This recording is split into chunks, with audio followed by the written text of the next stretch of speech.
NEET ബേബീസിലെ പുതിയ വീഡിയോയിലേക്ക് സ്വാഗതം.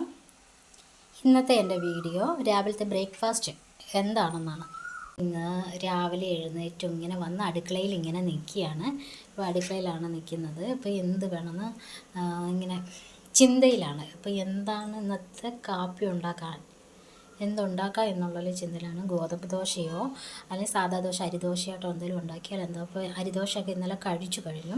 അപ്പോൾ ബ്രേക്ക്ഫാസ്റ്റ് ഉണ്ടാക്കുന്നതെന്ന് പറയുമ്പോൾ നമുക്ക് തന്നെ ഒരു തലവേദനയാണ്. എന്താണ് കറി, എന്താണ് കാപ്പി ആക്കേണ്ടത്. ഡെയിലി ഒരെണ്ണം തന്നെ ആകുമ്പോൾ നമുക്ക് ഭയങ്കര ബുദ്ധിമുട്ടാണ്. അപ്പം ഇന്ന് ഞാൻ വിചാരിച്ചിരിക്കുന്നത് പൂരിയും തക്കാളിക്കറിയുമാണ് ഉദ്ദേശിച്ചേക്കുന്നത്. അപ്പം മുന്നെയൊക്കെ ഇപ്പോഴൊന്ന് ഞാൻ മൊത്തത്തിൽ ഫുള്ള് പൂരി ആക്കുന്നുള്ളൂ, ചപ്പാത്തി ആക്കുന്നില്ല. കാരണം എൻ്റെ ഹസ്ബൻഡിന് ചപ്പാത്തിയാണ് ഇഷ്ടം. പൂരിയേക്കാൾ കൂടുതലിഷ്ടം ചപ്പാത്തിയാണ്. പിന്നെ കുട്ടികൾക്കെല്ലാം പൂരിയാണ്, എനിക്കും പൂരിയാണ്. അപ്പം ഞാൻ ഇന്ന് മൊത്തത്തിൽ പൂരിയിലൊക്കെ തയ്യാറാക്കാമെന്നുള്ള രീതിയിലാണ് നിൽക്കുന്നത്.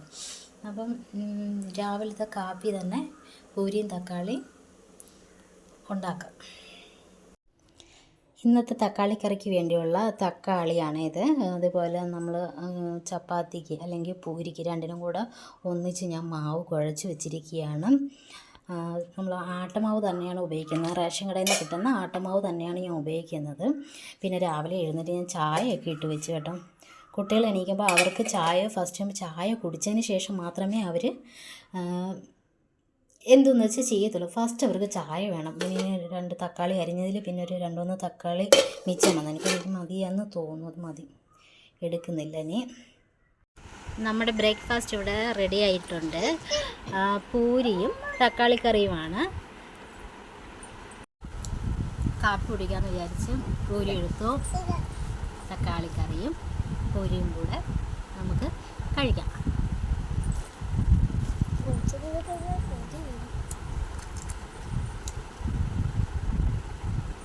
നല്ല രുചിയുണ്ട് കേട്ടോ.